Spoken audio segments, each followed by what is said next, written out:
আল্লাহ রাব্বুল আলামিন মাকড়সার নামে সূরা নাজিল করে দিলেন। আনকাবুত বললেন, আনকাবাতাতুন বলেন নাই, আনাকিব বলেন নাই। আনকাবুত এই জন্য বললেন, মাকড়সা কোনদিন একত্রিত হতে পারে না।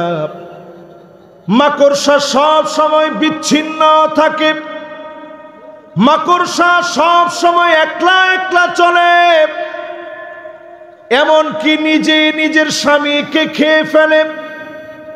সেই ভয়ঙ্কর মাকড়সাকে নিয়ে আল্লাহ পাক সূরা নাজিল করে দিলেন আর বোঝায় দিলেন মাকড়সার মতো কোনোদিন হওয়া যাবে। জোরে কোন, আর জোরে। আনকাবাতাতুন বলেন নাই। অনেকগুলো মাকড়সা একসঙ্গে থাকে না, একটা মাকড়সা থাকে। ঘরের এক কোনায় দেখবেন, বাথরুমের এক কোনায় দেখবেন, ভেন্টিলেটরের এক কোনায় দেখবেন, একটা মাকড়সা একা একা চলে। আল্লাহ বুঝায় দিলেন মাকড়সার মতো হবি না। আগামী দিনের বিজয় আনতে হলে মৌমাছির মতো ঐক্যবদ্ধ হওয়া লাগবে, ঠিক কিনা বলে? মাশাআল্লাহ।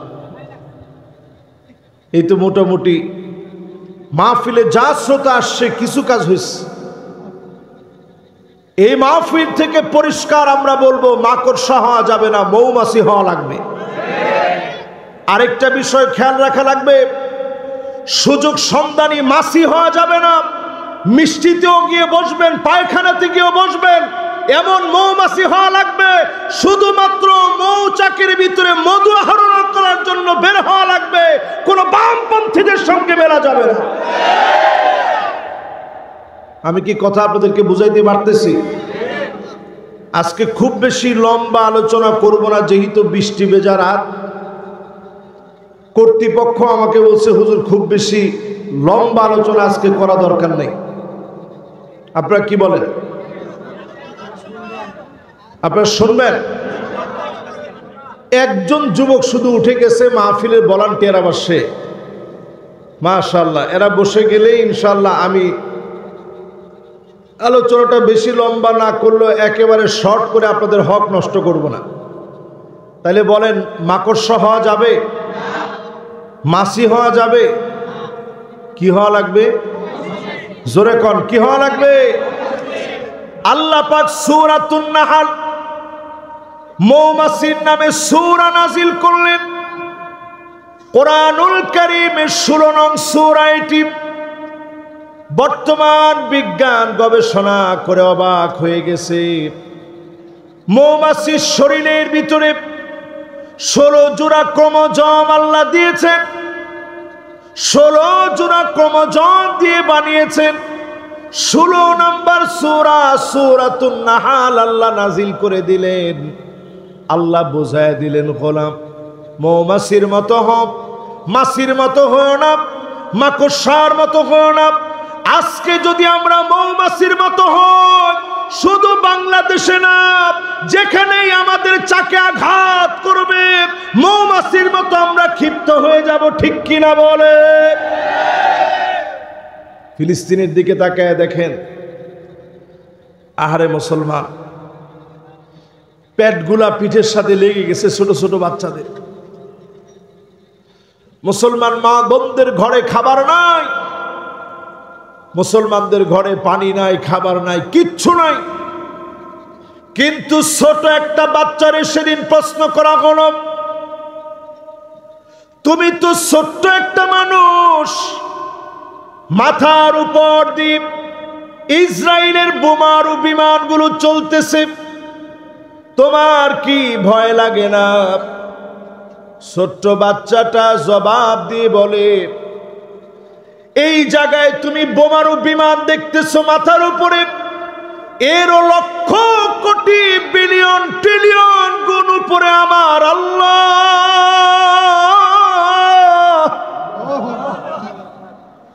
আমি কেমন করে বোমারু বিমান দেখে ভয় করি? মুমিন ছোট্ট বাচ্চাও ভয় পায় না। আপনি আমি যদি ইমানদার হই, ইমানের পথে পরীক্ষা আসবে, এরপরেই যিনি বিজয় দান করবেন তিনি কে? আজকে 5টা আয়াত তেলাওয়াত করেছি সূরা আনকাবুতের। আয়াতে কারীমার শুরুতে আল্লাহ রাব্বুল আলামিন আলিফ লাম মিম বললেন। আচ্ছা ঠিক আছে বাজান, আর ডিস্টার্ব করা যাবে না। আলিফ লাম মিম বললেন, এটা চ্যালেঞ্জ ছুড়ে দিলেন। 29টা সূরা শুরুতে হরুফে মুকাত্তাআত দিয়ে আল্লাহ তাআলা চ্যালেঞ্জ করেছেন। এরকম একটি চ্যালেঞ্জ যুক্ত সূরা হচ্ছে সূরা আনকাবুত। শুরুতেই আল্লাহ তাআলা চ্যালেঞ্জ ছুড়ে দিয়ে আল্লাহ তাআলা বোঝায়া দিলেন, দুনিয়ার যত সাহিত্যিক যত পণ্ডিত আছে পারলে বলো এর অর্থ কি। সবাই সবশেষে বলেছে আল্লাহু ওয়া রাসূলুহু আলাম, এর অর্থ সবচেয়ে বেশি আল্লাহ এবং তার রাসূল ভালো জানেন। বলেন আল্লাহু আকবার। এরপরে আল্লাহ রাব্বুল আলামিন বলেছেন, তোমরা কি মনে করেছো শুধু এতটুকুন বলবা লা ইলাহা ইল্লাল্লাহ, তোমাদেরকে কোনো পরীক্ষা নেওয়া হবে না?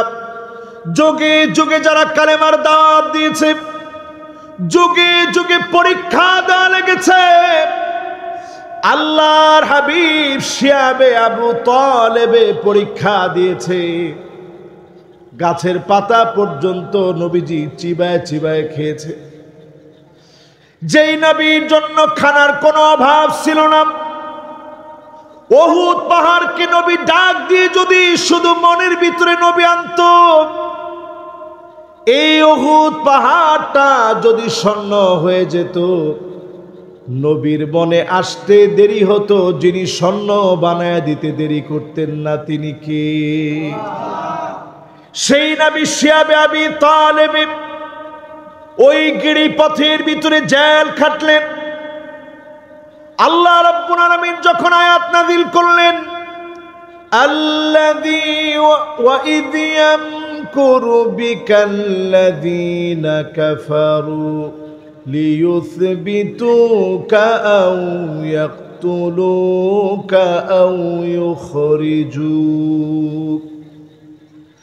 وَإِذْ يَمْكُرُ بِكَ الَّذِينَ كَفَرُوا لِيُثْبِتُوكَ أَوْ يَقْتُلُوكَ أَوْ يُخْرِجُوكَ। ও নবী, আপনাকে তারা আটকে ফেলবে। শিয়াবে আবি তালেবের ভিতরে আটকে ফেললো নবীজিকে। ও নবী, তারা হত্যার ষড়যন্ত্র করবে। তারা হত্যা ষড়যন্ত্র করলো দারুন নাদওয়াতে। ও নবী, আপনাকে তারা নিজের জন্মভূমি থেকে বের করে দিবে। মিলায়া দেখেন, আমাদের মুফাসসিরদেরকে জেলখানায় আটকে রাখা হলো। আমাদের প্রিয় আল্লামাকে দিনের পর দিন কষ্ট দিয়ে শহীদ করা হলো, ঠিক কিনা বলেন? আমাদের প্রিয় মানুষকে দেশের বাইরে পাঠিয়ে দিয়েছে। প্রিয় মুফাসসিরকে দেশের বাইরে পাঠিয়ে দেওয়া হলো। আপনি পুরা আয়াতে কারিমা মিলায় দেখেন। পরীক্ষায় উত্তীর্ণ হওয়া লাগবে মুসলমান। পরীক্ষার মধ্যে যখন আপনি পড়বেন, উত্তীর্ণ হওয়ার জন্য আপনি চেষ্টা করবেন।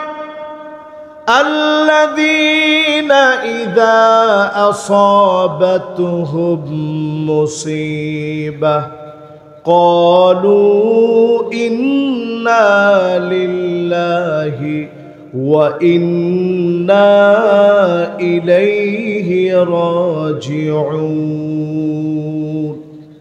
বিপদের ভিতরে যখন আপনি পড়ে গেলেন, মুসিবতের ভিতরে যখন পড়ে গেলেন, একটা চাবিও যদি আপনার কাছ থেকে হারায় যায়, আপনি যে চিন্তার ভিতরে পড়লেন, এর দ্বারা গুনাহ মাফ করে জান্নাতের দরজা যিনি বুলন্দ বানায়া দিবেন তিনি কে? হাদিস শুনেন, মা ইউসিবুল মুসলিমা মিন নাসাবিন ওয়ালা ওয়াসাবিন ওয়ালা হাম্মিন ওয়ালা হুজনিন ওয়ালা গাম্মিন হাত্তা শাওকাতি ইউশাকুহা ইল্লা কাফফারাল্লাহু বিহা মিন খতায়া। আল্লাহর কোন ইমানদার গোলাম যদি মুসিবতের ভিতরে পড়ে যায়, পেরেশানির ভিতরে পড়ে যায়, দুনিয়াবি ক্ষতির ভিতরে পড়ে যায়, ব্যবসায়িক লসের ভিতরে পড়ে যায়, এমনকি অসুস্থ হয়ে কাটা বিধার কারণে যদি শব্দটা উচ্চারণ করে, গুনাহ মাফ করে যিনি জান্নাতের দরজা বুলন্দ বানায় দিবেন তিনি কে? এবার চিন্তা করেন, 40-50টা করে মামলা দেওয়া হলো, দিনের পর দিন ঘরের ভিতরে ঘুমাতে পারে নাই। এই দিনগুলাতে যিনি গুনাহ খাতা মাফ করে দিয়েছেন তিনি কে? 5 আগস্টের পরে আজকের এই মাহফিলে কোরআন হাতে নিয়ে বলি, এই দুনিয়াতে শাসন আসবে 5টা। আওয়াজ করে বলেন কয়টা? এবার একটু আঙ্গুলগুলা উঁচা করে, যুবকরা বেশি দেখাবেন, মুরব্বীরাও দেখাবেন, সবাই মিলে দেখান। কয়টা? পিছনে 4 জন যুবক হাত এমনি দিয়ে রাখছে, সবাই মিলে একটু উঁচা করে দেখায়, এরকম নাড়া দেন। মাশাআল্লাহ, আজকে 5টা আয়াতে তাফসীর হবে, 5টা শাসন দিয়ে। এবার হাতগুলা নামান, বলেন কয়টা শাসন আসবে? আর একটু জোরে কোন কয়টা? আর একটু জোরে কোন কয়টা? 1 নাম্বার শাসন আসবে, তাকুনু ফীকুম আন-নবুওয়া, নবুয়তের শাসন চলবে।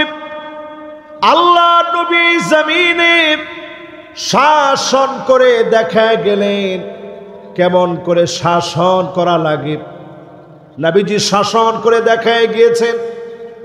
আল্লাহ নবীর শাসনের সময় এমন ছিল, একটা উটের চোখে নবীজি পানি দেখলেন, আর দেরি করে নাই, ডাক দিয়ে বললেন, উটটাকে খাবার না দিয়ে কেন কষ্ট দিচ্ছ?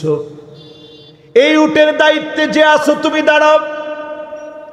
সাহাবী দাঁড়াইছে, নবীজি বললেন, এদিকে আসো, এই উটটারে তুমি কষ্ট দাও কিন্তু খাবার দাও না। আফালা তাত্তাকিল্লাহ ফি হাযিহিল বাহিমা আল্লাতী মাল্লাকাকাল্লাহু ইয়া, কষ্ট দাও কিন্তু খাবার দাও না। উটটা আমার কাছে বিচার নি, চোখের পানিগুলো ছেড়ে দিয়েছে। উটের চোখের পানি দেখে নবীজি বিচার করলেন। এবার চিন্তা করেন, জনগণের কোটি কোটি টাকা যারা খেয়ে ফেলেছে, দেশটাকে যারা ঋণ খেলাফির মধ্যে ফেলে দিয়ে গিয়েছে, এখনো যারা বলে কি অপরাধ আমরা পাই না, এই লোকগুলার শাস্তি কেমন হওয়া উচিত? জোরে কর, জোরে কর। আপনি যদি আল্লাহর কাছে স্বীকার করতেন, আল্লাহ আমি অনেক বড় অপরাধী, আল্লাহ মাফ করে দেন, এখনো তাকায় দেখবেন যারা অপরাধের ফিরিস্তি বিশাল বিশাল পৃষ্ঠায় রচিত করেছে, এরা এখনো অপরাধ খুঁজে পায় না। এটাই তাদের সবচেয়ে বড় অপরাধ, ঠিক কিনা বলেন? এই পৃথিবীতে শাসন আসবে কয়টা? সবাই কন কয়টা? একটা শাসনের নাম নবুয়তের শাসন। এই পৃথিবীতে আর কোনোদিন নবী কিংবা রাসূল পৃথিবীতে আসবে না। 2 নাম্বার শাসন আসবে,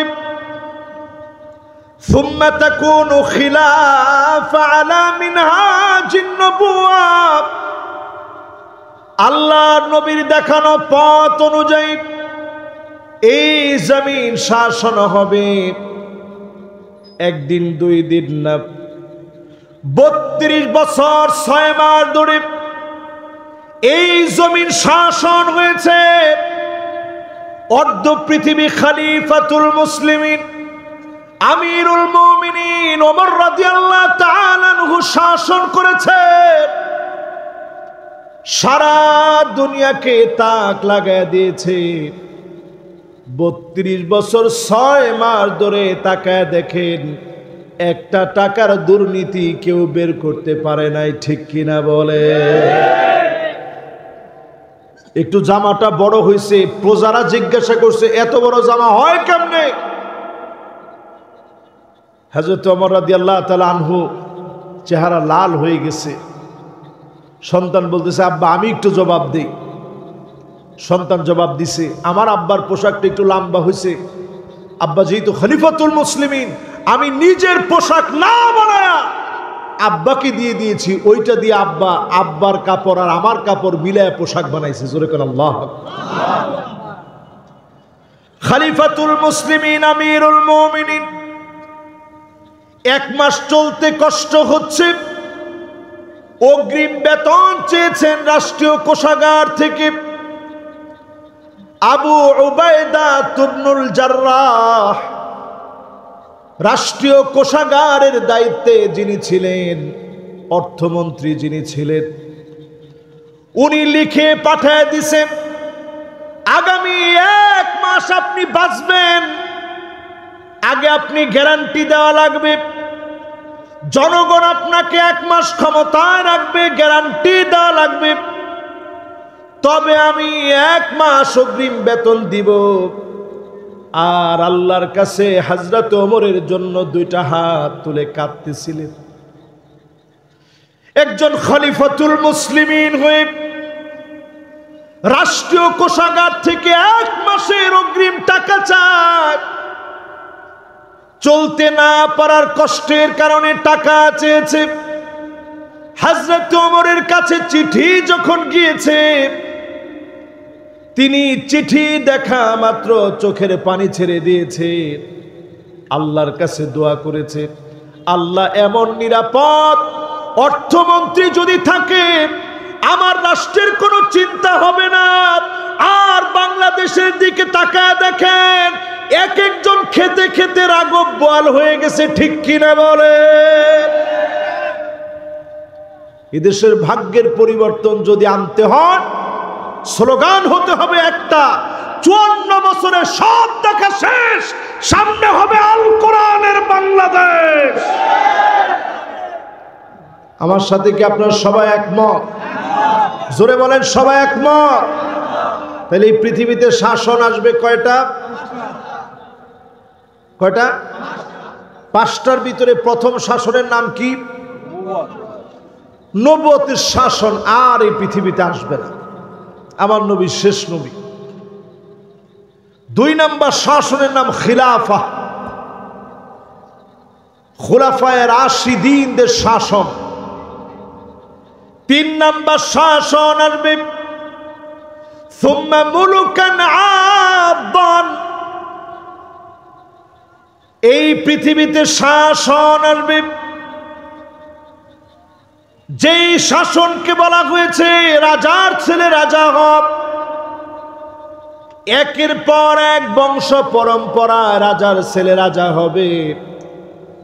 এমন শাসন এই পৃথিবীতে ছিল, 1000 বছর ধরে শাসন করেছে, রাজতন্ত্র ছিল।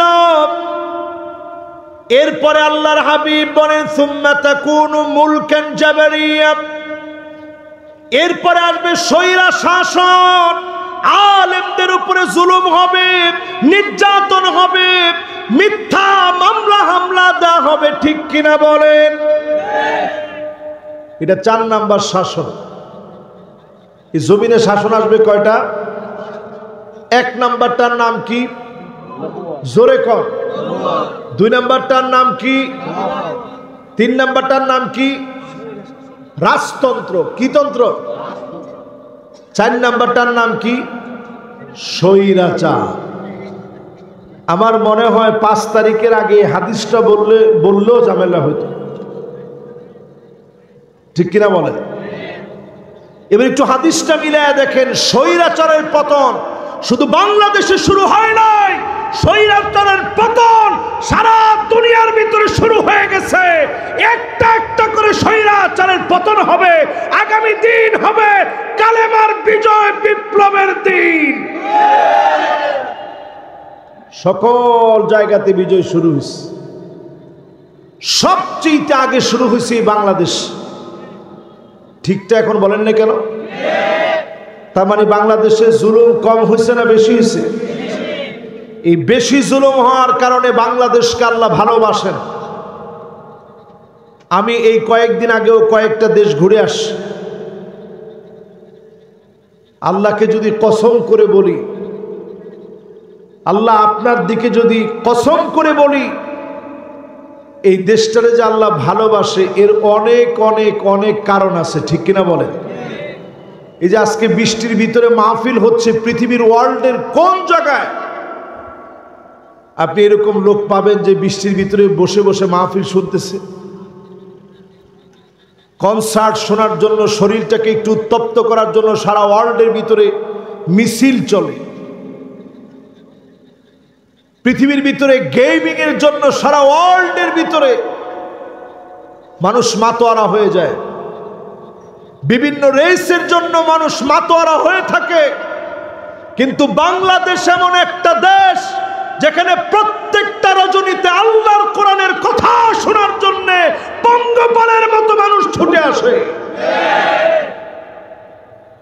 এই দেশটারে আপনি যা মনে করেন, বদ্বীপের মতো ছোট্ট একটা দেশ, চতুর্দিকে অমুসলিম আর অমুসলিম, মাঝখানে ছোট্ট একটা দেশ বাংলাদেশ। আমার কাছে মনে হয় আগামীর পৃথিবীর নেতৃত্বে মুসলমানদের শক্তিশালী ভূমিকা, যে দেশটি অগ্রগামী ভূমিকা পালন করবে, ওই দেশের নাম বাংলাদেশ। ঠিকটা একটু জোরে বলা লাগবে। এখন আমি একটা সূর্য দেখতে পাচ্ছি বাংলাদেশের ভাগ্যা আকাশে, যে সূর্যটা মাঝে মাঝে মেঘে ঢাকা পড়ে যাচ্ছে।